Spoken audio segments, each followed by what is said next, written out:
mean, the idea is great, and the first time I'm here today to see it when we lifted this basketball, I have to say it's impressive. I mean, not only the look of it and what's happening inside with the wine, with sparkling wine, and I really enjoy drinking it. That's why I'm here actually today, because I was visiting another place, and the first time I tried it, I really enjoyed it.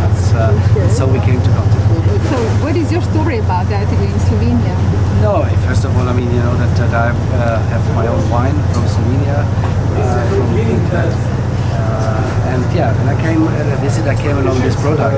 First of all, the look is very unique, and then but the wine itself is really nice. So that's why I asked how it's happening, where it's happening, and I didn't believe it was in the sea, to be honest. I thought it was a marketing gag to put muslins, whatever. So this is why I'm here today.